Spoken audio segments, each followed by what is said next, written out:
असीम सौंदर्य और पवित्रता की प्रतीक इस गुलाबी नगरी को नमन करती हूँ। राजस्थान विश्वविद्यालय की वैदिप्यमान प्रतिष्ठा और उसमें आप सबकी शिक्षा के प्रति निष्ठा को नमन करती हूँ। वह वटवृक्ष जिसकी छांव में यह विश्वविद्यालय परिवार फल फूल रहा है, ऐसे कृतज्ञता अभिभूत और जीवन सौंदर्य के पारखी माननीय कुलपति महोदय को नमन करती हूँ। जग से इसे सींचने वाले विद्वत शिक्षक समाज को नमन करती हूँ। राजस्थान विश्वविद्यालय की वैभवशाली परंपरा और गौरवशाली इतिहास और उसमें जन्मी आप सबकी सुनहरे भविष्य की उत्साहित और अनुशासित प्यास को नमन करते हुए नमन करती हूँ उस परम पिता परमेश्वर को जो मुझ में वक्ता बनकर बोल रहा है, आप में श्रोता बनकर सुन रहा है और इस पंडाल के कण कण में विद्यमान होकर इस अनुष्ठान को साकार।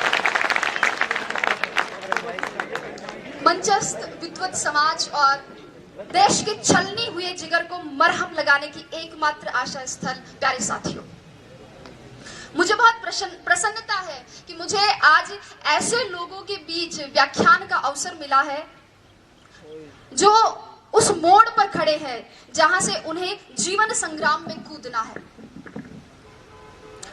अभी आपके सामने बहुत सारी चुनौतियां और संघर्ष है। ऐसा नहीं है कि आरएस बनने के बाद मेरे संघर्ष और चुनौतियां खत्म हो गए हैं, बल्कि वो तो अभी शुरू हुए हैं, लेकिन उनसे लोहा लिए बिना हम आगे नहीं बढ़ सकते हैं। साथियों, मुझे नहीं लगता कि मैं अपने इन स्नातक अनुजों को कोई मार्गदर्शन दे सकती हूँ या आप में किसी अभूतपूर्व ऊर्जा का संचार कर सकती हूँ, क्योंकि मैं भी आप ही की तरह एक जिज्ञासु विद्यार्थी रही हूँ और पिछले कुछ वर्षों में वही सामने आप ही की तरफ बैठा करती थी जहां आज आप जगमग तारों की तरह इस परिसर को रोशन कर रहे हैं।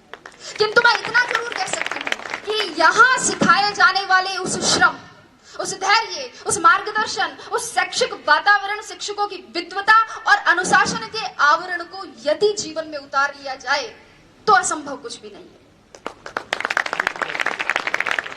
जैसा कि एक साथी ने कहा था, वैसे ही मेरे साथ में भी यही घटना है। मुझे भी प्रशासन में आने से पहले ये पता नहीं था कि आरएस क्या होता है, वो क्या करता है। स्कूल में साथी लड़कियों ने कह दिया कि हम आरएस बनेंगी, तो मैंने भी 9th क्लास का रिजल्ट आते ही अपने बाल मन में पूरे घर में ये सार्वजनिक उद्घोषणा कर दी कि मैं आरएस बनूंगी।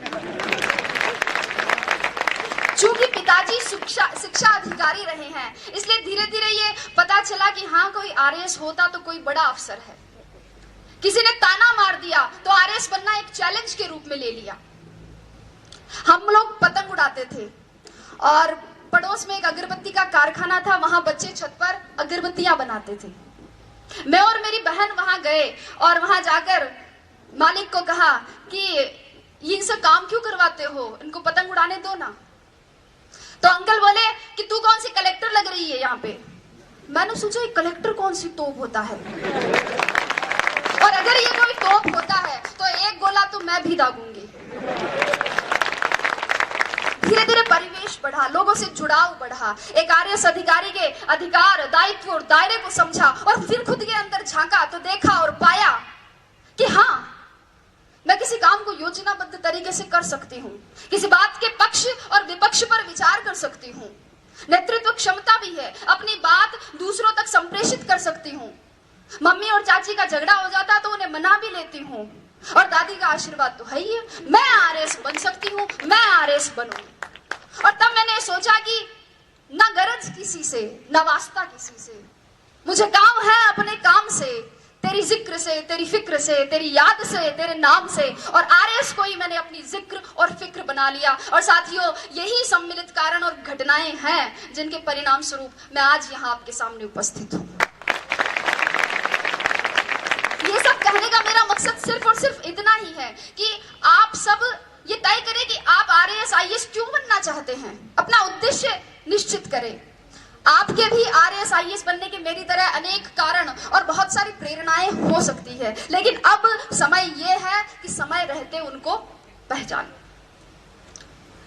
रिजल्ट आने के 5-7 महीने तक मुझसे एक सवाल बार बार पूछा गया और शायद उसी सवाल का जवाब देने के लिए आज भी यहाँ बुलाया गया है कि आपकी सफलता का रहस्य क्या है, उसका मूल मंत्र क्या है।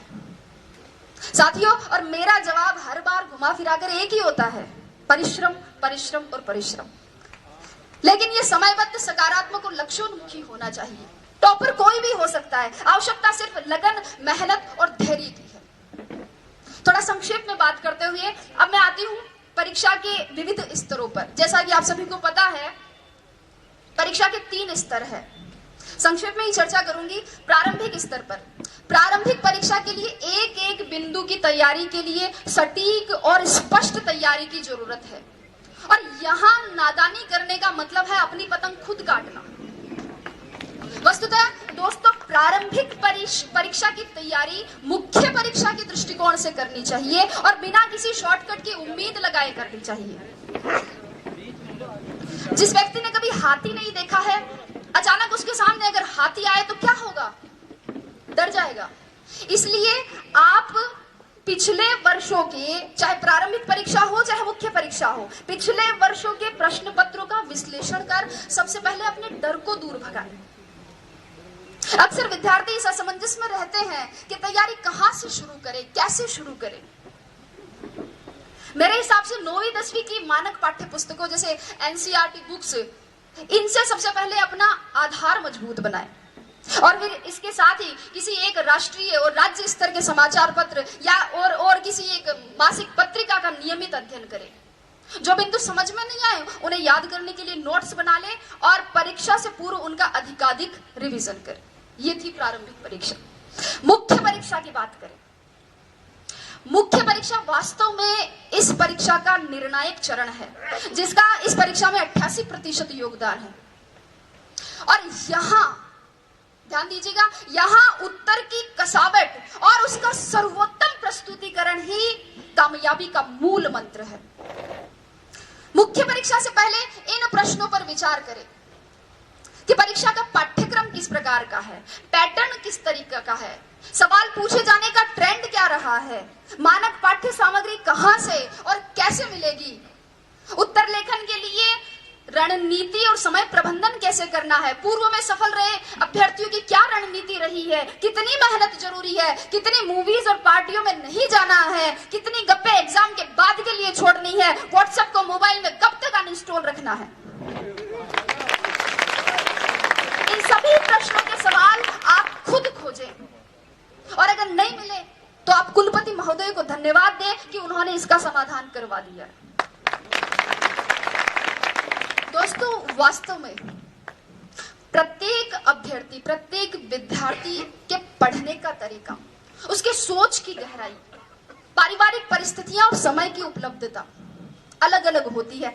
अगर आप इन सवालों के जवाब खोज लेते हैं तो आपकी आधी समस्या का समाधान हो जाएगा। अब बात करती हूं साक्षात्कार की। जैसे कि पुष्पा जी ने कहा था कि साक्षात्कार आपके ज्ञान का नहीं अपितु आपके व्यक्तित्व का परीक्षण है। साक्षात्कार में सामान्यतः एक अभ्यर्थी की मानसिक सजगता, ध्यान दीजिएगा, मानसिक सजगता, समीक्षात्मक दृष्टिकोण, नेतृत्व, निर्णय क्षमता, रुचि की विविधता, सामाजिक संगठन की योग्यता, बौद्धिक और नैतिक ईमानदारी और इसके अलावा आसपास की घटनाओं में, आसपास की परिवेश में घटित हो रही घटनाओं में अभिरुचि और दृष्टिकोण की गहन जांच होती है। सभी प्रश्नों का उत्तर देना एक अच्छे साक्षात्कार का प्रतीक नहीं है और कुछ प्रश्नों का उत्तर न देना साक्षात्कार के बिगड़ने का परिचायक भी नहीं है। वस्तुतः ये तो सामने आ रही आपकी अवधारणाओं और आपके हाव भाव पर आधारित है। महत्वपूर्ण ये नहीं कि कितने प्रश्नों का उत्तर दिया, अपितु ये है कि उत्तर किस प्रकार दिया। अक्सर विद्यार्थी मुझसे पूछते हैं कि मैडम साक्षात्कार के लिए कक्ष में जाने से पूर्व क्या करें, दरवाजा खोल के अनुमति कैसे मांगे, हिंदी में मांगे या अंग्रेजी में मांगे, कुर्सी पर उनके कहने पर बैठे कि खुद बैठ जाए, बैठते वक्त हाथ टेबल पर रखे, पांव पर रखे, सिर पर रखे, कहाँ रखे।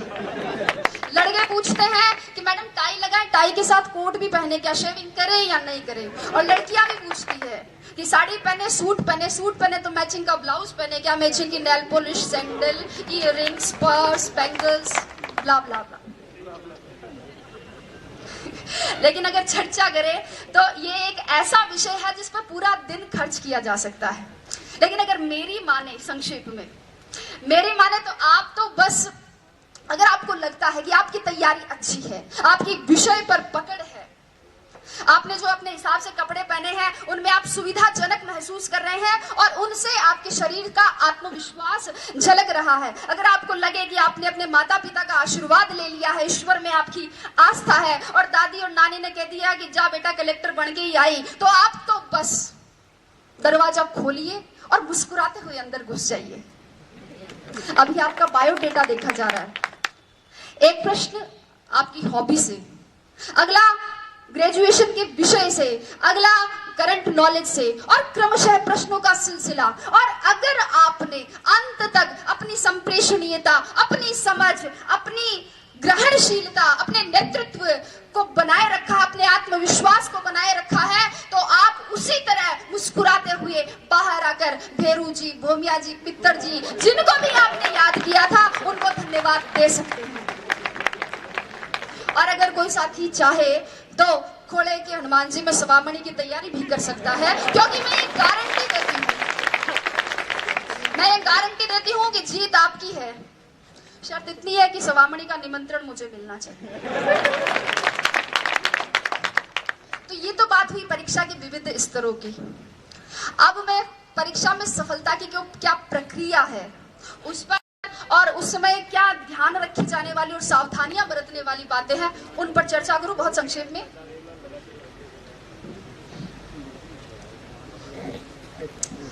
चूंकि अपनी ये जो सफलता की प्रक्रिया इसको मैं एक कृषि के रूपक से बताना चाहूंगी। अगर मैं बोल रही हूं और आपको लगता है कि समय ज्यादा नहीं हो रहा और आप बोर नहीं हो रहे तो एक बार तालियां बजाकर स्वागत करें।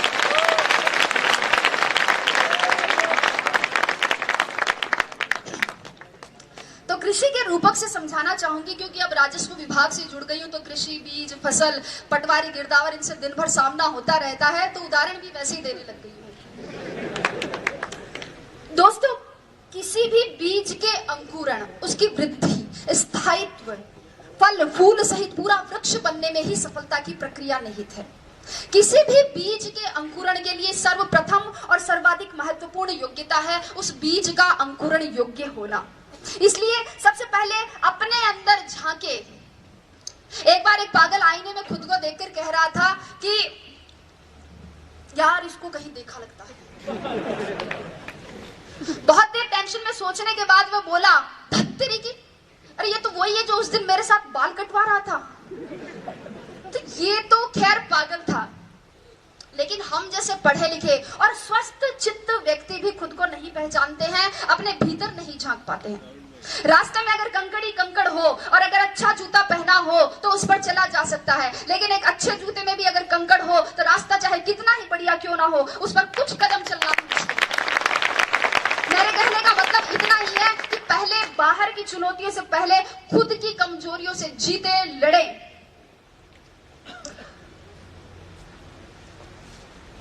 बीज के अंकुरण के बाद अंकुरण के लिए आवश्यकता होती है उपजाऊ भूमि की, और मुझे नहीं लगता कि प्रतियोगिता के दौर में उपजाऊपन के मामले में राजस्थान विश्वविद्यालय का कोई सानी होगा। यहाँ का मार्गदर्शन आपके लिए सदैव पथ प्रदर्शक का कार्य करता रहेगा। आपको अपनी तैयारी के लिए, लक्ष्य प्राप्ति के लिए जहां कहीं भी, किसी भी कोचिंग संस्थान, महाविद्यालय अथवा व्यक्तिगत मार्गदर्शन के लिए कहीं भी अपने आप को समर्पित करें तो उस भूमि का उपजाऊपन जांच ले, क्योंकि कई बार योग्य बीज भी उपजाऊ भूमि के अभाव में अंकुरित नहीं हो पाते हैं। बीज के अंकुरण के पश्चात आवश्यकता होती है खाद, कीटनाशक और उत्प्रेरकों की। विद्यार्थी के लिए खाद का काम करते हैं उसकी कक्षा, उसकी पुस्तकें, उसके मित्र, उसका जो पढ़ाई का आसपास का माहौल है वो, उसके गुरुजन जो उसे एकाग्रता और ज्ञान संचय की विधि प्रदान करते हैं। एकाग्रता पर थोड़ा सा, कुछ विद्यार्थी ऐसे होते हैं जो पढ़ते हुए टीवी, रेडियो चलाते हैं, एफएम चलाते हैं, और कुछ बच्चे ऐसे होते हैं जो कान में ईयरफोन डालकर म्यूजिक सुनते हुए फिर पढ़ाई करते हैं। और अगर पास में पड़ोस में कोई शादी हो रही हो, रात्रि जागरण हो तो उन्हें डिस्टरबेंस होता है। सर, मैं अपना उदाहरण देना चाहूंगी कि मेरे घर के इस तरफ मंदिर है और इस तरफ मस्जिद। सुबह उठते ही इधर से घास खाए गैया, दूध पिए ग्वाल, छोटो सो मेरो मदन गोपाल शुरू हो जाता था। तो उधर ला इलाहा इल्लल्लाह मुहम्मदुर रसूलुल्लाह के साथ शाम ढलती थी। बारात भी उधर से ही जाती थी, सतराम के जयकारे भी। लेकिन मैं आपको बता दूं कि मैंने अपनी पूरी पढ़ाई अपने घर की छत की तरफ जाने वाली उस आखिरी सीढ़ी पर बैठकर की थी, और मुझे हर तरह के शोरगुल में एकाग्रता का इतना अभ्यास हो गया था कि पता ही नहीं चला कब होली की गैर निकल गई और कब ढोल ताशों के साथ मुहर्रम के ताजिए। पढ़ते वक्त मोबाइल बंद रखे, अगर व्हाट्सएप, मैसेंजर और फेसबुक नहीं चलेगा तो एकाग्रता में वृद्धि होगी, लेखन शैली में सुधार होगा और टॉप 50 में आने की संभावनाएं भी बढ़ सकती हैं। मेरी बात करें तो मैं बताऊं, मैंने मोबाइल ही नहीं रखा था। यहाँ बैठे मेरे साथी इस बात के गवाह है कि मैंने एंड्रॉइड मोबाइल ओटीएस में आके खरीदा था, और अब व्हाट्सएप पर जुड़ने वाली मैं अपने बैच की आखिरी मेंबर थी। कीटनाशकों की बात करती हूँ इसके बाद। जिस प्रकार पौधे की जड़ों के दीमक और पत्तों के कीड़ा लग जाता है, उसी प्रकार एक विद्यार्थी के भी धैर्य के लालच का, मेहनत के आलस्य का, सादगी के विलासिता का और पढ़ाई के भटकाव का घुन लग ही जाता है। और ऐसे में अनुशासन ही वह कीटनाशक का कार्य करता है। मित्रों, अनुशासन ही वह औषधि है जो किसी भी लक्ष्य की प्राप्ति के लिए किए गए साधना के तपोबल के ओज को परिवर्तित कर देता है। इसलिए अपने आप को अनुशासित बनाए, व्यवस्थित बनाए, अपना खाना पीना, जागना, सोना, ये सब संयत बनाए। और इसके लिए गीता का एक श्लोक मेरी प्रेरणा रहा है कि युक्ताहार विहार से युक्त सर्वस्य चेष्टसु युक्त स्वप्नाम बोध से योगो भवति दुःखः। अर्थात अपना सोना, जागना, आहार, विहार और अपनी चेष्टाएं ये संयत हो, उचित हो। और अगर आप इस अनुशासन को, इस औचित्य को बनाए रखते हैं तो आपके लक्ष्य की पवित्रता को सुरक्षा मिलती रहेगी। पौधे की वृद्धि के लिए आवश्यकता होती है डीएपी और यूरिया जैसे उत्प्रेरकों की। ये उत्प्रेरक भी दो प्रकार के होते हैं। एक तो वे जो पौधे में वृद्धि तो करते हैं किंतु उसमें ऐसे विकार उत्पन्न कर देते हैं जिन्हें हम आजकल सब्जियों और गेहूं में कीटनाशकों के दुष्प्रभाव के रूप में देखते हैं। और दूसरे वे उत्प्रेरक जो पौधे में प्राकृतिक हार्मोन्स को संतुलित करते हुए उसे स्वस्थ और लाभदायक वृद्धि प्रदान। विद्यार्थी के जीवन में भी दो प्रकार के उत्प्रेरक होते हैं।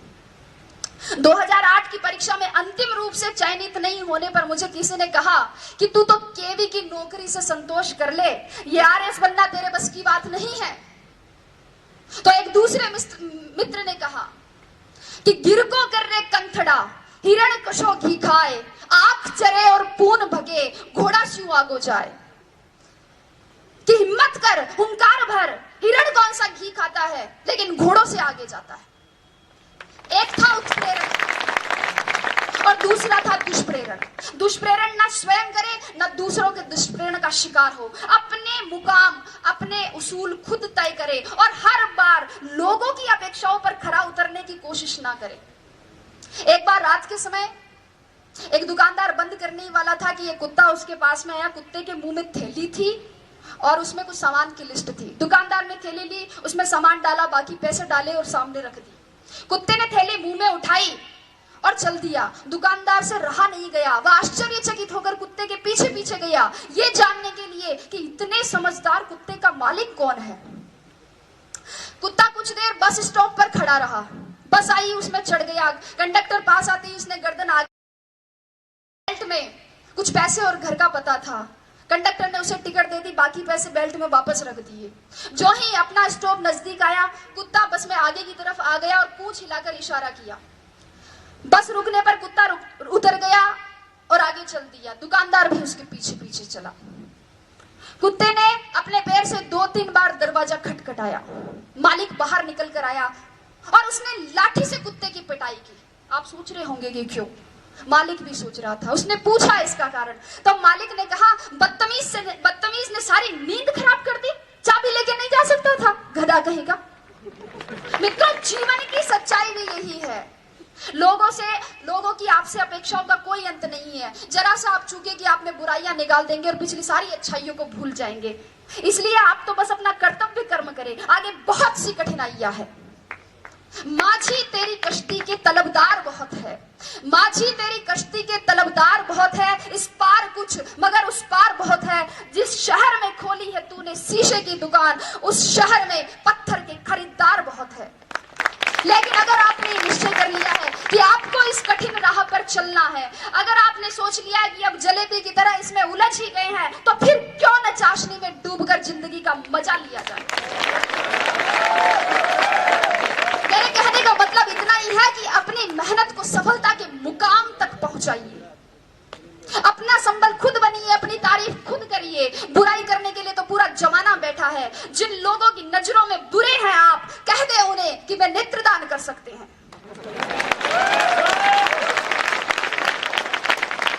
अपने आसपास के परिवेश में केवल उन्हीं तत्वों को प्रविष्ट होने की अनुमति दे जो सकारात्मक हो, विचारात्मक हो, बोधात्मक हो, सही दिशा देने वाले हो। अन्यथा आपके मस्तिष्क में क्रोध, ईर्ष्या और द्वेष के रासायनिक दुष्प्रभाव दिखने लगेंगे, जो आपकी सोने की थाली में पीतल की मेख जैसे अशोभनीय लगेंगे। तो अंत की ओर बढ़ते हुए मैं अब कहूंगी कि इन सभी तत्वों के साथ अब एक तत्व और बच जाता है, और वो है जीवनदायी जल, जिसकी आवश्यकता पौधे को वृक्ष बनने तक रहती है।